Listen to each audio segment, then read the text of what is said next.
Every year, an alarming number of people go missing in the outdoors.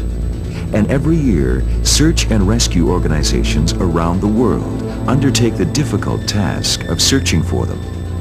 Many searches are successful, and others are not. But we've learned from shared experience that there are basic search management principles and procedures that apply to all search situations, no matter how many or how few searchers are involved. In the past 30 years, I've taken part in many searches for lost children, overdue hikers, mountain bikers, and for missing aircraft. And there was something different about each one of them. But when I look back on them, I realize that the same basic principles of planning and organization apply to all of them. Learning, understanding, and practicing these procedures is the key to fast, efficient, and successful searches, because saving a life is what search management is all about.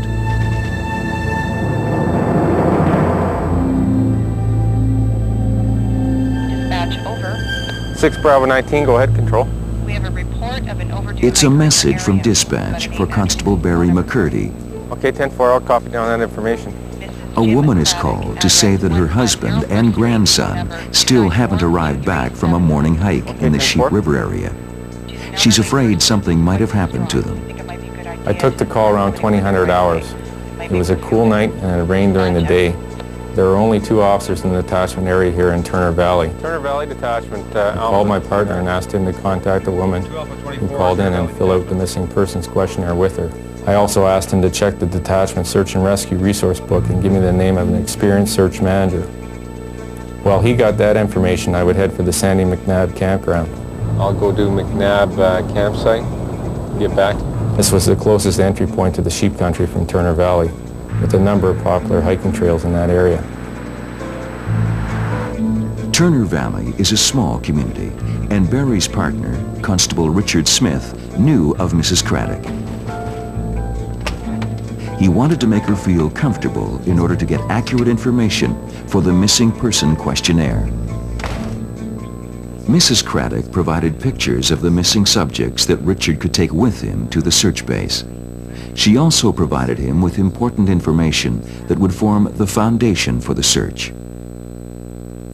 The missing persons are Jim Craddock, age 66 years old, and his grandson, Mike Hoban, age 12. Craddock is about 5 feet 8 inches tall, stocky build, and has short, receding white hair. The boy is about 4 foot 9 inches tall, with a slight build and sandy brown hair. Jim Craddock was taking the boy for a morning hike on the Death Valley Creek trails in the Sheep River area. She said that Jim had taken along his camera in case they saw any wildlife. They wore light jackets, but had no extra warm clothing with them. The boy was wearing tennis shoes, and Craddock had on hiking boots. She said they left the house around 0900 hours. Craddock has some experience hiking, but very little familiarity with the area. His wife says he's a serious, responsible person who generally knows what he's doing and would have called had something held him up. That's why she's sure something must have gone wrong. He's not as active as he used to be, and he has diabetes now. His wife does not know if he has his medication with him. She also mentioned that he wears glasses and needs them now for whatever he's doing. They had eaten breakfast before they left, and she did not pack a lunch for them, but the boy was carrying a small pack. My partner radioed the information from the missing persons questionnaire to me as I drove to the Sandy McNabb campground.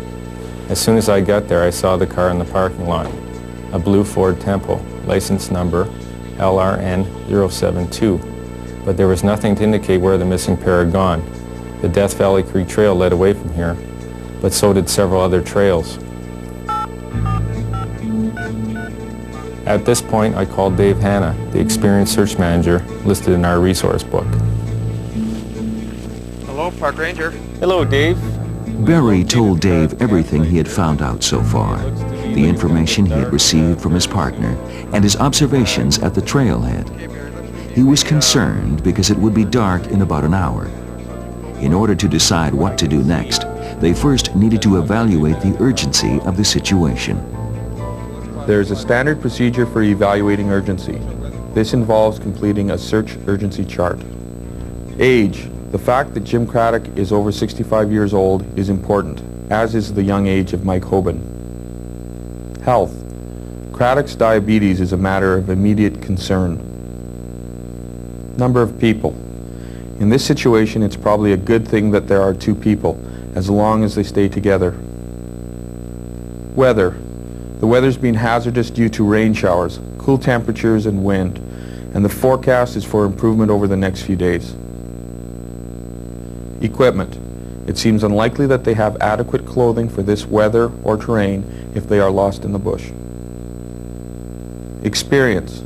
While Craddock has some experience hiking, we know that he doesn't know the area well. Terrain. There are some creeks and gullies, but for the most part the area is quite safe. The overall numerical total indicated a measured response. However, if any of the categories are rated as a 1, they should be regarded as a red flag and could suggest an emergency response. I identified 3 red flags: the ages of the subjects, Jim Craddock's health, primarily his diabetes, and the existing hazardous weather. These red flags told me that an emergency response was appropriate.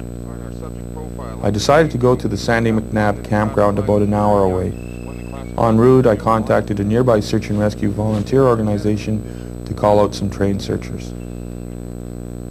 Barry decided to close the Death Valley Creek Trail to prevent other hikers from destroying any tracks that may have been left by the missing pair. He also left a note on the car asking Craddock to phone police at once if he returned there on his own. 2 hikers arrived just as Barry was leaving the note.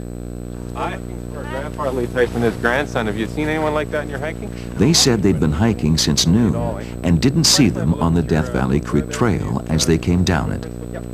Barry checked their boots to see what kind of tracks they left and asked them to help him out. They could check other trailheads in the immediate area, while Barry covered the campground and parking lot areas. Checking other nearby parking lots, trailheads, and buildings for any signs of missing persons is an important part of the initial search operation. Jim Craddock, Mike Hoban. If there are any other people around, they should be asked if they have seen the missing pair, and if possible, they should be encouraged to join in the immediate effort to find the subjects. Speed is the most important element in your initial response to a missing person situation. It's important for several reasons. One, you want to check the most likely places someone might be resting or hiding. You want to establish where the subjects are not, and then concentrate on the area where they might be.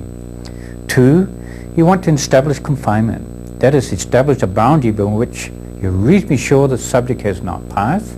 Then you concentrate on the area inside that boundary, so the quicker you move, the easier it is to confine the subject and the smaller the area you have to search. 3, another reason for speed is to prevent contamination. You want to get trained searchers and dog handlers into the search area before too many people have trampled over those clues, such as boot tracks, etc., or before those tracks are wiped out by wind or rain. Okay, here's our action plan for right now. En route to Sandy McNabb campground, Dave made more calls to get together the search resources he needed. I asked the local search and rescue volunteer organization to bring their mobile search base. I wanted a computer set up at the search base if one was available. I asked that extra maps of the area, radios, and phones be gathered. I wanted to get a trailing dog and handler involved in the search as soon as possible. And I wanted a helicopter to be brought in if the search was still going on in the morning. While I didn't know what might lay ahead, I wanted to be sure to make the best use of my time and the resources that were available to me. See if we can get at least one dog handling team in the area. Let me know.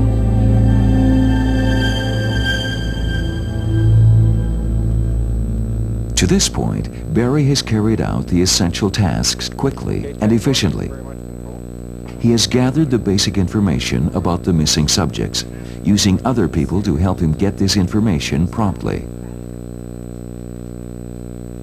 Using the police search and rescue resource book, he has contacted a trained person to manage the search. Together, they have evaluated the need for urgency and then decided what the appropriate response should be. And immediate action was taken to deal with the situation. That's important because the sooner the search begins, the better the chances of finding the missing subjects.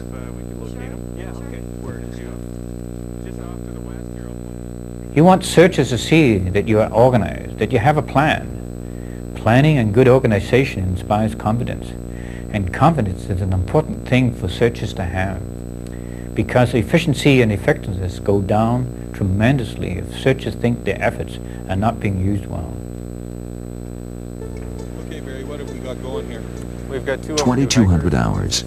Several search volunteers had arrived, and the search base was being set up at the parking lot. Barry now had a copy of the missing person questionnaire and some photos of the missing subjects. Barry had not found any trace of the subjects in the campground or at the trailheads. This parking lot was the last known position of Jim Craddock and his grandson. It would serve as the initial planning point, the main reference point from which search strategy would be planned. They came down the main trail here. On the map, they examined trails, terrain, likely spots where Jim Craddock and his grandson might be found, and other access to the area. Dave soon identified a number of immediate tasks. I wanted to get some searchers out immediately. I decided to send one team up the main Death Valley Trail. A second team would cover the missing link trail to the Ware Creek trailhead.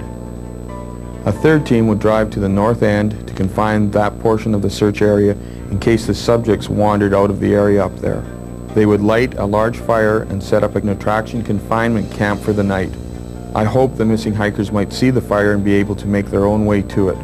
Unfortunately, a dog and dog handler were not available until morning. I hoped the immediately available search teams would find signs or clues by sweeping the trails or track the missing persons by calling out. That's our plan for now. Good evening. My name's Dave Hanna. I'm your incident commander for this mission tonight. We have two individuals. A small group of trained search volunteers was ready to go. Dave and Barry briefed them very carefully. They described the missing subjects, the clothing they were wearing, and distributed photographs of the two. They also gave examples of the kinds of clues they should be looking for: camera equipment, candy bar wrappers, and boot prints.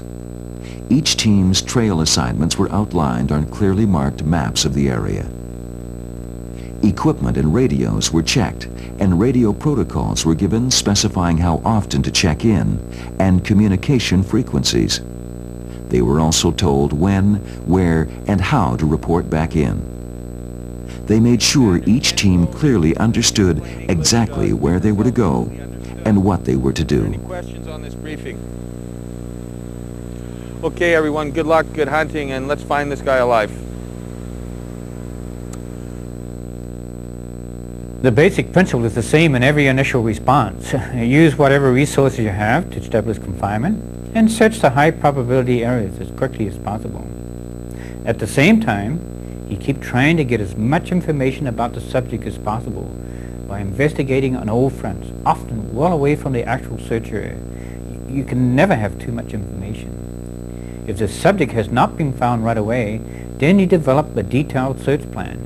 You need to have a strategy and be ready to put people and resources to work as soon as they are available. Let's mark up our maps. Okay, I'll check the charts and get the distances for you here. Okay. With the teams heading out on the trails, it was now time to establish an overall search plan. Working together as the overhead team, Barry and Dave's first priority was to define the primary search area. There are 4 steps in that process. Firstly, the initial planning point is established. It is the main point from which the search strategy will be planned. Secondly, a large boundary is drawn around the initial planning point, which represents the maximum zone. That is, the maximum distance traveled by other hikers who have been lost under similar circumstances in the past. Thirdly, the median distance is plotted.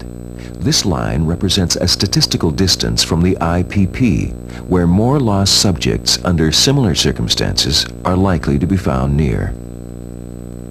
Finally, a subjective boundary is drawn in. It takes into account landforms, vegetation, cultural features, and likely travel routes. It also includes any information you have about the subjects that could help you estimate how far or where they might have traveled. In this case, the interaction of two personalities must be considered. This subjective boundary defines the primary search area. It is further divided into segments, smaller areas that can be searched effectively in a reasonable period of time. Dave and Barry then labeled each segment. The area outside of the primary search area is treated as a separate segment and is labeled as the rest of the world, or ROW. The next step involved estimating the probability that the subjects would be found in each of the segments. This is called estimating the probability of area. Dave used a method called the modified Matson consensus to do this. Dave and Barry gave each segment a letter grade corresponding to the likelihood that the subjects would be found there. A means the subject is very likely to be in that segment. I means the subject is very unlikely to be in that segment. E means that there is an even chance, with the letters in between representing different levels of likelihood. When this was completed, a predetermined mathematical formula was used to determine the probability of area for each segment. It showed that segments E, G, and D had the highest ratings. These were the areas he would focus on when more resources arrived. I'll say D. You have to remember that even though you're using mathematical formulas and calculations, this is basically a subjective process. You want to get as many experienced people involved as possible. You want to encourage them to draw on their experience. And then with some brainstorming and a lot of common sense, you get a probability figure that is very useful in helping you decide how best to use the resources that you have. With the initial response period well underway, it was now time to establish a time frame for future search activities by scheduling operational periods. Research shows that field searchers operate most effectively for a period of 4 to 6 hours. So operational periods from 6 to 8 hours provide a framework for planning search activities, establishing objectives, and briefing and debriefing field searchers. They also provide natural breaks to relieve tired searchers and apply new tactics. Dave decided that the first operational period would go from 2,400 hours to 0800 hours. The objectives for the first operational period would be to finish the trail sweeps by 0600 hours, maintain the attraction confinement camp, continue the investigation, relieve the overhead team by 0700 hours, and prepare a media statement for 0800 hours.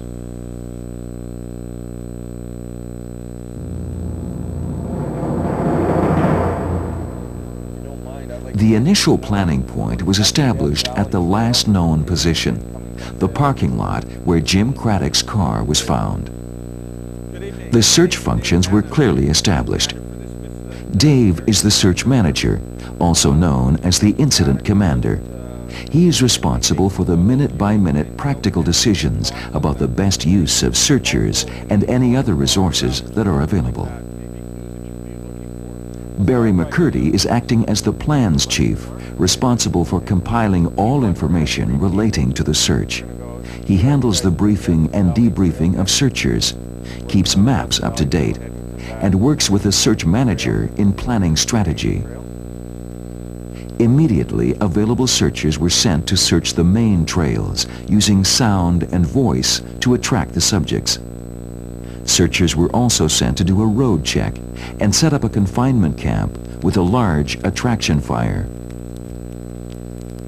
At this point, Dave and Barry comprised the overhead team and made the ultimate decisions about the primary search area and its division into segments.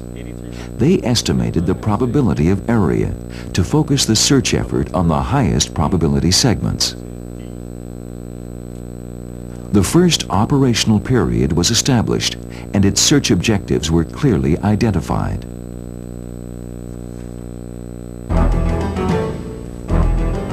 Throughout the night, the search teams moved as quickly as possible while still being careful to look for any clues left by the missing hikers. They checked places where boot prints might register, like muddy areas, examining any boot prints to see if they could identify those of a man and a boy together. Search base, go ahead, Team 2. They also maintained constant contact with the search base. One team picked up some candy wrappers. Dave asked them to mark the location and bring them back to the search base, where he could get someone to ask Mrs. Craddock whether they belonged to her husband or Mike Hoban. It's useful in the beginning portions of a search to construct scenarios. To do this, you make assumptions based on the available facts and informations. In this case, Mr. Craddock and his grandson, we want to make assumptions on whether or not they are still together, which we believe so. Have they gone to shelter, which makes them less likely to be seen? Would they keep moving? Could they have possibly got confused on the trails and left them? Is your missing person going to answer? Can they hear you? That's a big assumption that you have to hope for. All these assumptions help guide you in how you deploy your resources, how you send your teams out, and what types of tactics you tell them to use. Covering the area, we're going to set up a camp and a fire right In here. the early hours of the morning, Mike Hoban's parents arrived at the search base. Barry reassured them that everything possible was being done to find the boy and his grandfather as quickly as possible. Family just moved right here in case they come out. Or He showed them where search teams had gone and indicated that any information they could give about their son and Mrs. Hoban's father would be helpful. Okay, well, where can we go? We gotta help them. The best thing for you two to do is to stay right here, okay, in case they come back. We're going to need you here to help us here, okay? Is there anything you can tell us right now that would help us maybe in looking for them? Barry used this opportunity to continue the investigation. He wanted to determine how the missing subjects may influence each other. Mrs. Hoban mentioned that her father often refused to act his age and now tires easily. She was afraid he had set out on a longer hike than he was capable of. Mr. Hoban was concerned because Michael gets bored easily and could be difficult to handle. He hoped he hadn't gotten upset and wandered away on his own. This information won't change the current strategy, but it's important enough to consider if the subjects are not found tonight. If you have anything else you think of or that any ideas, come let us know, okay? The door's open for you, all right?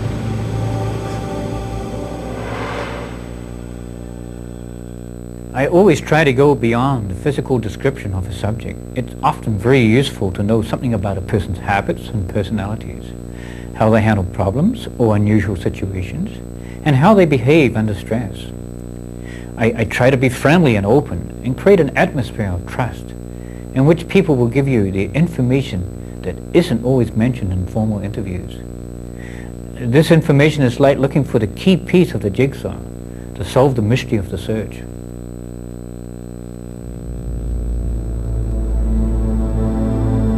Oh, 500 hours. It was getting light. So far, there had been no breakthroughs. The candy wrappers were not from any of Mike's favorite candy bars. No other clues had been found. David arranged to be relieved by a new search manager before the start of the second operational period at 0800 hours. I was getting tired. I had already called in for relief and more resources, but I was getting deeply concerned about Jim Craddock's health and ability to cope. It had been a cold, wet night, and I hoped they were both together. At least the weather was improving. Dave, they've got something. What have we got? They've got the boy at the containment camp. He seems to be okay. Team 3, Instant Command. Team 3, go ahead, command. Yeah, any sign of the grandfather? No sign of grandfather for a boy, and he doesn't know where he is. 10-4, Instant Command. After the boy was found, it confirmed that both he and his grandfather had been out there. We now had to concern ourselves with Mr. Craddock. We knew that he could possibly suffer from hypothermia, so we had to step up our efforts immediately. We did this by calling in more resources and getting him into the field as soon as possible.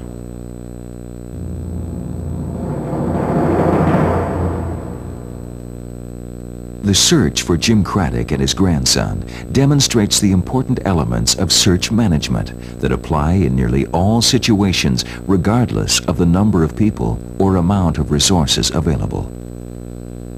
Barry gathered as much information as possible about the subjects and the situation. He continued to gather information as the search went on. Barry called in Dave, an experienced search manager. Dave drew on his experience as search manager to assess the information, determine the urgency of the situation, select the tactics to be used, and set searchers into the field as quickly as possible in the initial response period of the search. Barry and Dave defined the primary search area, made the probability of area estimates, and allocated people and resources to the high probability areas. Dave supervised the initial response, established the first operational period, and laid out clear objectives for that period. Dave laid out clear, well-defined objectives. These enabled him to assess the effectiveness of his tactics and help focus the attention of all searchers on specific goals and responsibilities. Yeah, any sign of the grandfather? Every search is an emergency situation. A quick response, good planning, and teamwork are the foundation of successful search management. In this case, they resulted in the safe return of Mike Hoban. But Jim Craddock is still out there, and finding him will involve expanding the search.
And in other news, at dawn today, 12-year-old Michael Hoban was found after an all-night search in wooded country west of Turner Valley.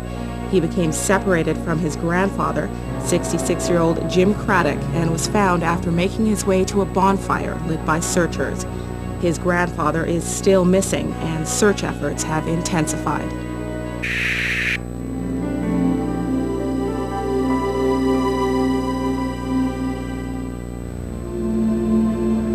0700 hours. Monica Ahlstrom arrived to relieve Dave Hanna as search manager. Together, they reviewed the status of the search that began at 2200 hours the night before. From the boy, Mike Hoban, they learned that he and his grandfather did hike the Death Valley Creek Trail, but got separated after his grandfather left the trail to photograph a deer. The boy could not describe any particular feature of the area. All the hills and gullies looked the same to him. One of the hardest things for search managers can be to hand over the search to another person. But it's obvious that a person can't work day and night, non-stop, throughout a search and still be effective. Long before you're physically tired, you get mentally tired. And most of the time, you're not even aware of that. I've got the incident objectives for your operational period. What we basically Dave and Monica went over the missing person information and discussed typical lost person behavior. Jim Craddock fit into 3 categories: hiker, elderly, and miscellaneous, in that he was a photographer. He's a bit hard of hearing, did not have a map of the area, and carried no extra clothing. It's unlikely that he's been able to go very far in this terrain, and in view of his diabetes, the cool night, and the length of time he's been lost, he may not be mobile or responsive later on. Dave told Monica what resources he had called for. We got 2 dogs coming for you. We've got a helicopter coming for you, and we've also got at least 20 searchers from the local Search and Rescue Society coming in. They're all trained. They may get some more, and a few of them have man-tracking training. Okay, great. Dave gave me a fair amount of information, and we agreed pretty much on what to do next. All right, Miles, we'll have to get on to changing these objectives with the new resources that we have for this period. I set the next operational period from 0800 to 1600 hours and identified the objectives for that period. Continue investigation of subject's health, past history, and likely behavior. Search dog team on Upper Death Valley Creek Trail. Helicopter search of segments B, C, H, and I. Critical spacing sweep of segments G and E. Sweep search of segment D, because we believe that we are looking for a subject that is still alive and responsive. Can we get all the team leaders to come over here, please? Good morning, and thanks everyone for coming out. My name is Monica Ahlstrom, and I'll be your search manager for this operational period. Miles Jensen will be the planning officer, and he's going to brief you on the events up till now. Good luck, and thanks again for coming out. Thanks, Monica. In the first operational period, Dave and Barry handled all the functions of the overhead team. With more search and rescue volunteers now available, Monica delegated individual functions to different individuals. Miles Jensen has relieved Constable Barry McCurdy in the role as Plans Chief. The Plans Chief is responsible for compiling all the information relating to the search. He handles the briefing and debriefing of searchers, keeps maps up to date, and works with the search manager and the operations chief in planning strategy. Any questions with what I've told you? Okay, go see Mark and good luck out there. The operations chief organizes the teams to carry out the search objectives and assigns specific jobs. She's also responsible for ensuring that the search activities are carried out effectively. And to determine the critical separation. The logistics chief is in charge of communications and of organizing and acquiring all the material and resources needed to carry out the search. If needed, she will handle the administration and finance function. The information officer keeps the media up to date with what's going on. He is responsible for search-based security and keeping the public from interfering. He also keeps in contact with the family of the missing persons. Monica could now leave the mass of minute-to-minute decisions to others and concentrate on the overall search strategy, assessing all new information and implementing new tactics if necessary. This becomes increasingly important as the search broadens. It's important for the search manager to delegate functions to a group of people. Search management is teamwork. select key people, and trust them to carry out their functions, to work as a team, and provide input into strategy meetings. Out on the Death Valley Creek Trail, a trailing dog was trying to find the spot where Jim Craddock left the trail. This approach is more likely to succeed in the early stages of a search, before the presence of other searchers makes it hard to isolate the scent of the missing person. Air scent dogs work into the wind and therefore should be applied to segments from the downwind boundary. Trained dog handlers willingly provide advice as to how they can best work various types of terrain.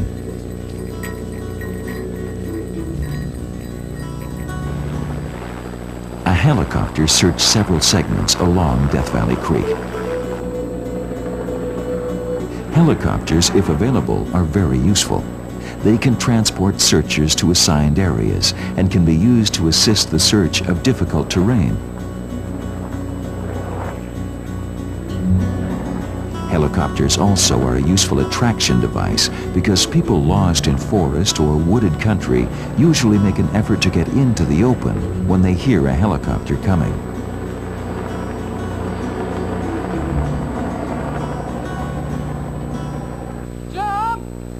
In segment G, searchers are doing a critical separation spacing sweep, an efficient search tactic. Guided by the team leader, they move as a group slowly through the terrain, looking up, down, side to side, and front to back as they advance. The space between searchers will vary with the terrain, vegetation, and visibility. The goal is to spread the searchers as far apart as possible while maintaining minimal overlap in the area they cover. This is a very effective search tactic and is only used when trained searchers are available.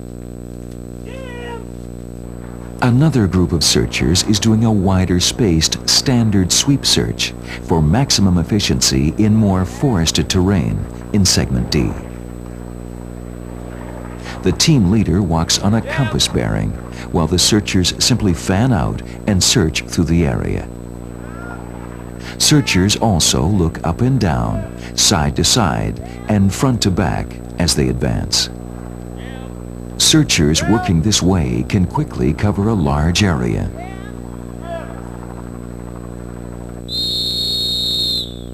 In heavily wooded terrain, another group of searchers is doing a sound sweep. They are widely spaced as they move along the trail, stopping to sound whistles every 2 minutes. They wait 15 seconds to hear any response before moving on. This technique is best used in the early stages of a search, when hopes are high that missing subjects are able to respond to the whistles. Team 1, this is search base? Throughout the search, the teams in the field maintain close contact with the search base. Specific activities may be adjusted to deal with different types of terrain, vegetation, or visibility conditions. Tactics may change if any clues are found. As more searchers arrived at the search base, arrangements had been made to accommodate and maintain the infrastructure of the base. Food and water supplies needed to be replenished, and areas had to be set up where searchers could rest or sleep between assignments. So, Doctor, what more can you tell me about Jim Craddock's health? Yes, Mr. Meanwhile, the investigation continued away from the search area. Constable Richard Smith investigated Jim Craddock's diabetes and general health with Craddock's doctor. He learned that Jim Craddock is supposed to take his pills every day, and if he hasn't got them with him, he could be in poor shape after 24 hours. Good there. Anything else you can tell? Richard also checked back at Jim Craddock's home to make sure that he has not made his way home by some other unpredicted route. Yes, we're still searching for Jim Craddock at this time. From a neighbor, he learned that Craddock may not be quite as competent as his wife had indicated. The neighbor said that Jim tends to get tired and confused much quicker than he did just a couple of years ago. Gathering information from a wide variety of sources can be just as important as the actual search tactics. This information was added to the lost person behavior profile and used to refine the search strategy. Yeah. This is checked out, so we know that he's got the diabetes, and we know that... When you look for information from a variety of different sources, you sometimes get a very different picture of the subject from the one that the family members or close friends have given you. It's not that anyone is trying to mislead you, but everyone has a different perspective. And when you keep digging for information, that's when you often get real clues to a person's behavior or personality, so never stop investigating during a search. He's not going to be easily attracted here, so this one is going to be out. All right. Because we're not going to be able to attract him to anything. He's probably already exhausted himself, so this is stuff we're going to have to point out to the searchers. We went over the subject profile, and I can't escape the feeling that by now, Jim Craddock almost certainly is not moving, and he may not be able to respond to our calls or whistles. So we've got to get people out there to find him. Small search teams have covered most of the high probability areas, and now we need to cover key areas thoroughly. That means carrying out a far more thorough sweep search in high probability areas, and for that we need as many people as possible. At this time, I sent out a call for all available volunteers to join the search effort. I want to find him soon, and I want to find him alive. Send as many volunteers up as they can. Thanks. Monica designated the next operational period from 1,400 hours to 2,200 hours, by which time it would be over 24 hours since Craddock went missing. And are there teams in there right now? Yeah, we'll be looking for somebody that's down, so we're going to make sure the teams are briefed on that. And there's still the few clues that he should be carrying. There's the camera stuff and that. The teams are going to have to be briefed on that.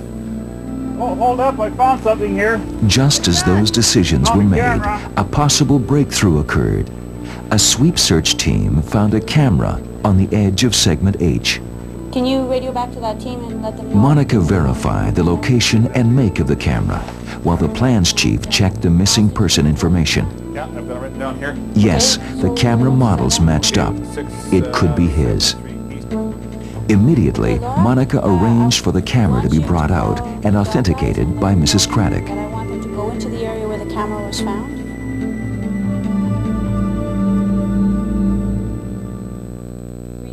Taking over from Dave, Monica expanded the overhead team. Where Dave and Barry had earlier filled multiple functions, Monica delegated each specific function to an individual. Monica redefined objectives from the current operational period and established a new operational period. A variety of search tactics were used to search the high priority areas. Support services had been set up and maintained. They are vital for the efficient operation of the search effort. And information about the missing man continued to be gathered from a variety of sources. You're the neighbor, are you? Eastings and the Northerlings, it should be right in around this area here. Okay. While waiting for authentication of the camera, Monica now had new factors to consider in her decision-making. Craddock may have moved well away from the Death Valley Creek Trail, perhaps following a creek to the east. And we'll sweep that and then have them come out and do that. All right. Okay. Yep. She made some modifications to her strategy. Laura? I need you, we're going to have to make some changes here, so can you get a hold of the dog team? She decided to send a trailing dog and handler to the place the camera case was found. The sweep search team that found it should support the dog team so as not to contaminate the area. She sent other searchers to adjacent segments, being careful not to place them upwind of the dog team. She also had an ambulance crew standing by and confirmed evacuation plans with them. It's essential that searchers look for clues as well as for the subject, because almost all subjects leave clues to where they've been. When you find a clue, you have to verify that it is connected to the subject and then decide how to adjust your search plan. But you don't want to keep changing the overall strategy every time a clue is found. When you find a clue, you might have a whole new high probability area to search, but you still need a sound overall strategy to use your resources as efficiently and effectively as possible. By mid-afternoon, Mrs. Craddock had identified the camera as her husband's. A large group of searchers had assembled near North Fork to do a sweep search. They received a briefing as to the subject and clues. Mark, come here. Okay, we've gone through most of these areas down here. We've got At the teams in search these base, areas. Monica and the plans chief checked the map as reports came in. The finding of the camera had refocused the search, and there were few areas left that hadn't been searched. I'll get our operations chief in. And then, the call they'd all been waiting for. Okay, we've got him. We found Jim Craddock. All right. We need to get some information on the exact location and his medical condition. Jim Craddock was found by searchers near the center of Segment H. Okay, we need some other A things. moment for We need to celebration get a hold and of the medical relief. team and have them go in But there then there's work to be done and right have away. a couple other teams go in Immediately, and Monica implemented her medical and evacuation plans. have the ambulance called and have them go in so that they can transport him out right away. Okay, Andy, we're going to move you onto the stretcher now, okay? Now we've checked you out there. Jim Craddock was conscious but immobile. A stretcher team carried him to where an ambulance was waiting with medical support and insulin for his diabetes, and he was soon on his way to hospital for observation.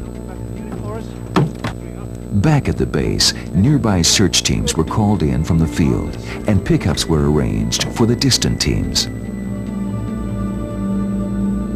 Jim Craddock and Mike Hoban had planned to hike up the Death Valley Creek Trail and return by the Windy Point Trail.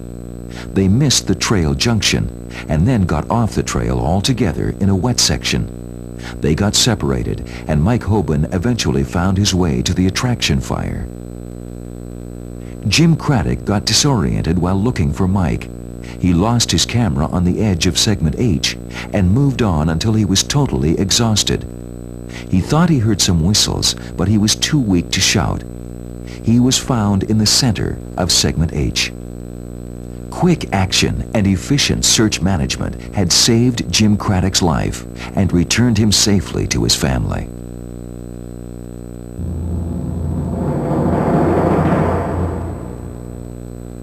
This was a relatively short search, lasting less than 24 hours. But the principles of search management illustrated here apply to all searches. React quickly. Every search is an emergency situation. Investigate. Gather as much information as you can throughout the duration of the search. Utilize trained people and resources. Define the search area. Confine the search area. Set objectives that everyone is aware of and can work towards. Delegate search roles. Search management can best be handled by a team, not one person. Be positive. An optimistic outlook is good for team morale.